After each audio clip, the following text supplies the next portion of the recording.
नमस्कार जय हिंद साथियों, स्वागत है आपका एग्जाम स्टडी पर। इस वीडियो में हम डिस्कस करने वाले हैं डीएलएड थर्ड सेमेस्टर का महत्वपूर्ण विषय समावेशी शिक्षा को। हमने आपके परीक्षा से पहले रिवीजन सीरीज चलाई है, जिसके तहत आपका समावेशी शिक्षा का वीडियो पहला है। इसके तहत आपको सारे सब्जेक्ट का रिवीजन कराया जाएगा, जिससे आपकी परीक्षा की तैयारी जो है नंबर 1 हो जाए, आपके नंबर भी जो है बेस्ट बिल्कुल आए। इसके अलावा आप हमारे टेलीग्राम ग्रुप एग्जाम स्टडी से जुड़ सकते हैं, जिसमें आपको सारी PDF मिलती रहती हैं, जिसकी लिंक भी आपको डिस्क्रिप्शन में उपलब्ध करा दी जाएगी। इसके अलावा हमारे चैनल पर डीएलएड के अलावा सीटेट यूपीटेट की भी तैयारी कराई जाती है और शिक्षक भर्ती की भी तैयारी कराई जा रही है। अगर भविष्य में आप शिक्षक भर्ती की तैयारी करना चाहेंगे, क्योंकि आपको यूपीटेट सीटेट भी करना है, तो आप मेरे चैनल को सब्सक्राइब भी कर सकते हैं। चलेंगे दोस्तों अपने पहले क्वेश्चन की ओर। हमारा पहला क्वेश्चन है, प्रतिभाशाली बच्चे किन्हें कहते हैं, परिभाषा द्वारा स्पष्ट कीजिए। हम बात करते हैं प्रतिभाशाली बच्चों के बारे में, यानी कि ऐसे बच्चे जिनका सामान्य बच्चों से जो IQ लेवल है अधिक होता है, उन्हें हम क्या कहते हैं, प्रतिभाशाली बच्चे कहते हैं, या हम उन्हें होशियार बच्चे भी कहते हैं। किसमें होशियार? बुद्धिमानी में होशियार, है ना, चालाक वाले होशियार नहीं। चलिए इसको समझ लेते हैं। जो बच्चे सामान्य बच्चों से किसी भी प्रकार से अलग होते हैं, वे विशिष्ट बच्चों की श्रेणी में भी आते हैं। विशिष्ट बच्चे आपस में कई उपश्रेणियों में विभक्त होते हैं। जैसा कि अगर हम बात करेंगे विशिष्ट बच्चों के बारे में, तो इसके अंतर्गत कौन कौन से आते हैं? मानसिक मंदित भी आते हैं, समस्यात्मक भी आते हैं, पिछड़े बालक भी आते हैं, चलन बाधित भी आते हैं, लेकिन इसके अंतर्गत आपके प्रतिभाशाली भी वाले होते हैं। चलिए हम समझ लेते हैं। अब्दुल रहूफ के शब्दों में, ये भी एक मनोवैज्ञानिक थे, प्रायः उच्च बुद्धि उपलब्धि को प्रतिभाशाली का संकेत माना जाता है। अतः प्रतिभाशाली बच्चे शब्द का अभिप्राय बच्चे की उच्च बुद्धि उपलब्धि से ही किया जा सकता है। चलते हैं नेक्स्ट देख लेते हैं। कार्ल सनिक के शब्दों में, ये भी एक मनोवैज्ञानिक हैं, वह प्रत्येक बच्चे जो अपने आयु स्तर के बच्चों में किसी योग्यता में अधिक हों और जो हमारे समाज के लिए महत्वपूर्ण नया योगदान कर सकें, वो क्या होते हैं? प्रतिभाशाली बच्चे कहलाते हैं। चलेंगे दोस्तों अपने नेक्स्ट क्वेश्चन पर। नेक्स्ट क्वेश्चन हमारा क्या देख लेते हैं। क्वेश्चन है, अपवंचित बालक से आप क्या समझते हैं? ये क्वेश्चन काफी बार आ चुका है, बहुत इंपॉर्टेंट क्वेश्चन है। देख लेते हैं अपवंचित बालक का अर्थ क्या हो जाएगा। जन्म के उपरांत ही बालक निरंतर विकसित होता है, बिल्कुल सही है। विकास वंशानुक्रम के प्रभाव के अंतर्गत वातावरण के आधार पर होता है, बिल्कुल सही है। यानी कि जेनेटिक भी होता है विकास जो है, और वातावरण यानी कि वायुमंडल के अनुसार होता है कि घर का आपका वातावरण कैसा है, समाज का वातावरण कैसा है, बच्चे वही सीखते हैं। वातावरण का गुणात्मक प्रभाव बालक के विकास में सहायक होता है। प्रत्येक बालक का अधिकार जो है वह अपना विकास प्राप्त अभिवृत्ति और योग्यता की सीमा तक करे, और शिक्षा का उद्देश्य है कि बालक का विकास पूर्णता हो। कुछ बालक ऐसे होते हैं जो सुविधाओं के क्षेत्र में सामान्य बालक से कम होते हैं, बिल्कुल सही है। यानी कि कुछ बालक हैं उनको सारी सुविधाएं नहीं मिल पाती हैं, कुछ बच्चे गरीब होते हैं और कुछ ठीक ठाक होते हैं। चलिए आगे देख लेते हैं। जिस बालक को अपनी प्रगति हेतु अपने समाज में न्यूनतम सुविधाएं भी प्राप्त नहीं हो, वह सामाजिक दृष्टि से सुविधा वंचित बालक कहलाएगा। यानी कि जो आपका वंचित का मतलब हो जाएगा सीधा सीधा, यानी कि वैसा बालक जिसको समाज में रहकर सारी सुविधाएं नहीं मिल पाती हैं, यानी या स्कूल जाता है तो सारी सुविधाएं, किताबें पेंसिल की सुविधाएं भी नहीं मिल पाती हैं, ऐसे बालक जो है अब वंचित बालक के अंतर्गत आते हैं। चलेंगे दोस्तों अपने अगले क्वेश्चन पर। अगला क्वेश्चन है, सुविधा वंचित बालकों का आकलन किस प्रकार करेंगे? हम बात करते हैं सुविधा वंचित बालकों के बारे में। चलिए देख लेते हैं। सुविधा वंचित बालकों का 3 तरह से देखा जा सकता है। पहला आपका हो जाएगा पारिवारिक दृष्टि से, है ना। सुविधा वंचित बालकों को पहले देखेंगे पारिवारिक दृष्टि से, दूसरा हो जाएगा बालकों की व्यक्तिगत कमियों की दृष्टि से, और तीसरा हो जाएगा उनके परिवार के सदस्यों की सामाजिक स्थिति की दृष्टि से। ठीक है, पहले हम जान लेते हैं पारिवारिक दृष्टि के अंतर्गत क्या क्या होता है। जिन बच्चों को अन्य बालकों की तुलना में पारिवारिक प्रेम, उनकी जिज्ञासाओं का उत्तर, किसी भी प्रकार की कठिनाई को दूर करने हेतु उचित सहायता, अपनी दृष्टि को व्यक्त करने की स्वतंत्रता, पढ़ने लिखने की उचित वातावरण और अच्छे कार्यों के लिए प्रोत्साहन आदि काम मिल पाते हैं, वे सुविधा वंचित बालक हैं कहलाते हैं। यानी कि ऐसे बालक जिनको भैया सारी सुविधाएं नहीं मिल पाती हैं, ऐसे बालक जो हैं क्या सुविधा वंचित कहलाते हैं। परिवार दृष्टि भी होते हैं। कुछ बालक यानी कि उनके माइंड में दिक्कतें होती हैं, व्यक्तिगत दिक्कतें भी होती हैं, व्यक्तिगत कमियां भी होती हैं। तीसरा पॉइंट इसमें दिया था कि उनके परिवार के सदस्यों की सामाजिक स्थिति दृष्टि, यानी कि उनकी जो सामाजिक दृष्टि जो स्थिति है वो भी ठीक ना होने के कारण ये कमियां हो सकती हैं। अगले क्वेश्चन की अगर बात करते हैं तो आर्थिक रूप से वंचित बालक कौन से होते हैं? अब हम बात कर लेते हैं आर्थिक यानी कि धन की कमी वाले बालक कौन कौन से कैसे होते हैं। पहला आपका हो जाएगा गरीबी व आर्थिक असमानता के कारण, यानी कि कुछ बालक हैं जैसे कि कुछ आपके पड़ोसी हैं, उनके पास धन ज़्यादा हो सकता है या आपके पास ज़्यादा हो सकता है और एक के पास कम हो सकता है, तो ये आपका हो जाएगा गरीबी व आर्थिक असमानता के कारण। ये भी एक हो जाएगा आर्थिक रूप से वंचित बालक का एक रूप हो जाएगा। दूसरा है आर्थिक रूप से निम्न, जो उनका धन की कमी ज़्यादा ही कुछ है ना। और तीसरा हो जाएगा परिवार में खाने व रहने का अभाव। परिवार में खाने रहने का अभाव हो जाता है, जैसे कि आपने देखा होगा ज्वाइंट फैमिली होती है, कुछ लोग ज़्यादा हो जाते हैं तो उस परिवार में खाने या पीने का अभाव भी रहता है। विद्यालय में जाने में असमर्थ व विद्यालय की फीस ना दे पाना, यानी कि इतने गरीब होते हैं कि भैया या इतने दूर विद्यालय होता है कि वो लोग जा नहीं सकते या विद्यालय की फीस नहीं भर सकते हैं। और अगला पॉइंट हो जाएगा धन के अभाव में उच्च आकांक्षाएं रखने वाले, यानी कि कुछ आकांक्षाएं तो उच्च हैं लेकिन धन के अभाव के कारण वो नहीं हो पाती हैं। चलेंगे अपने अगले क्वेश्चन के साथ। अगला क्वेश्चन है शैक्षिक स्तर से वंचित बालक कौन से हैं, समझाइए। चलिए जान लेते हैं शैक्षिक स्तर से वंचित बालक कौन कौन से होते हैं। तो पहला दिया है निम्न शैक्षिक उपलब्धि होती है ना। पहले बात कर लेते हैं शैक्षिक स्तर से वंचित बालक। शैक्षिक स्तर से वंचित बालक के बारे में जान लेते हैं। निम्न शैक्षिक उपलब्धि होती है। और दूसरा पॉइंट हो जाएगा अंतर्मुखी व संवेगात्मक रूप से अस्थिर भी होते हैं। तीसरा पॉइंट हमारा हो जाएगा कि आत्म प्रेम व प्रदर्शन की भावना है वो प्रबल होती है। समस्या का समाधान नहीं कर पाते। कौन लोग नहीं कर पाते? ऐसे बालक जिनका शैक्षिक स्तर जो है बिल्कुल निम्न होता है।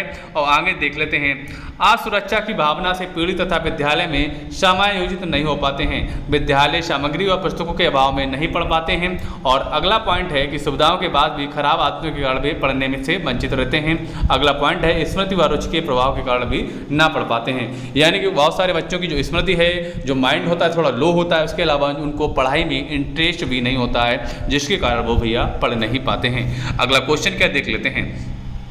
अगला क्वेश्चन भी बहुत इंपॉर्टेंट है। ये क्वेश्चन अधिकतर हमेशा ही पूछा जाता है, इसके बारे में आप ध्यान से देख लीजिएगा, यानी कि आपको IQ कैसे निकाल सकते हैं, IQ निकालने का फार्मूला है, इसके बारे में हम बात करते हैं। यदि किसी बालक की शारीरिक आयु जो है 10 वर्ष है तो उसकी बुद्धि लब्धि कितनी होगी, हल कीजिए। चलिए हम बात करते हैं भैया शारीरिक आयु के बारे में। तो बुद्धि लब्धि का फार्मूला होता है कि बुद्धि लब्धि यानी कि IQ बराबर मानसिक आयु बटे वास्तविक आयु गुणे 100। चलिए चूंकि मानसिक आयु ज्ञात नहीं था, मानसिक आयु को वास्तविक आयु को माना जाता है, यानी कि जो मानसिक आयु भैया उसको वास्तविक आयु के बराबर मान लेते हैं। तो बुद्धि लब्धि बराबर हो जाता है 10/10, यानी कि 10 तो हमारी क्या होगी शारीरिक आयु की, और नीचे जो हमारा है वास्तविक आयु, जो हमारी शारीरिक आयु ऊपर हमने मानसिक आयु को भी 10 मान लिया, तो 10/10 कर लेंगे, है ना। गुणे 100 है, गुणे 100 कर लिया। अगर इसको हम 10 से 10 को काट देंगे तो IQ कितना आ गया, 100 इसका जो है IQ आ गया। तो IQ निकालने का फार्मूला ये हो गया। चलेंगे अपने अगले क्वेश्चन पर। अगला क्वेश्चन है एक पिछड़े बालक में क्या विशेषताएं होती हैं, समझाइए। हम बात करते हैं पिछड़े बालक के बारे में, चलिए देख लेते हैं। एक आपके थे कुप्पू स्वामी, एक क्या थे भैया मनोवैज्ञानिक थे, के अनुसार पिछड़े बालक में निम्नलिखित विशेषताएं पाई जाती हैं। तो किसने बताई? ये सारी की जो विशेषताएं नीचे दी हैं ये सारी की सारी कुप्पू स्वामी द्वारा क्या है बताई गई हैं। चलिए देख लेते हैं।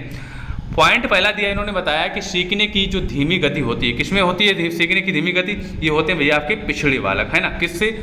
दिमाग से पिछड़े, है ना, माइंड से। जीवन में निराशा का अनुभव होता है, क्योंकि बहुत सारे बच्चे जो जैसे कि आप कुछ सीख नहीं पाएंगे तो आप क्या करेंगे भैया, निराशा उत्पन्न करेंगे। समाज विरोधी कार्यों की प्रवृत्ति हो जाती है। ऐसे बालक जब सीख नहीं पाते हैं तो कुछ काम जो है समाज विरोधी प्रवृत्ति के करने लगते हैं। व्यवहार संबंधी समस्याओं की अभिव्यक्ति होती है। जन्मजात योग्यता की तुलना में कम शैक्षिक उपलब्धि होती है।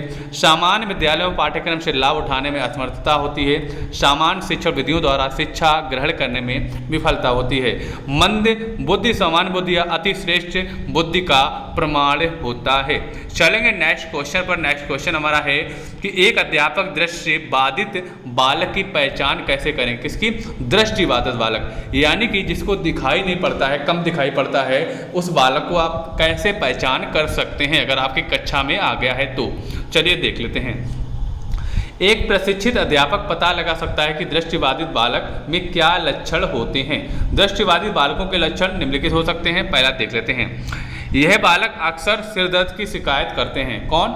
जिनको सही से दिखाई नहीं पड़ता, दृष्टिबाधित होते हैं। दूसरा पॉइंट ये हो जाएगा, ये बार बार आंखों को मलते हैं, क्योंकि उनकी आंखों में प्रॉब्लम होती है तो आंखों को मलते रहते हैं, जिससे आप पहचान सकते हैं। तीसरा पॉइंट हो जाएगा कि आंखों से लगातार पानी भी बहता रहता है ना।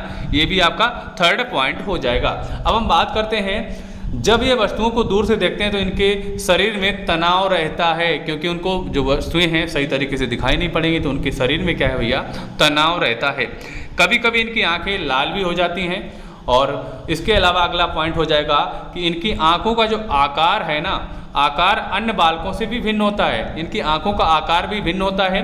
अगला पॉइंट है कि प्रकाश के प्रति ये बालक अत्यधिक संवेदनशील भी रहते हैं। और संवेदनशील का मतलब ये है कि इनकी आंखों में प्रकाश पड़ता है तो इनकी आंखों में प्रॉब्लम होने लगती है। कभी कभी इनकी आंखों में टेढ़ापन तथा भेंगापन भी हो सकता है, तो एक पॉइंट ये भी हो जाएगा। अतः इन बालकों में ये सारे लक्षण होते हैं। तो आप इस तरीके से पता कर सकते हैं कि क्लास में कौन सा बालक दृष्टिबाधित है, किसे देखने में क्या समस्या आ रही है। तो ये आपकी विशेषताएं हो गई।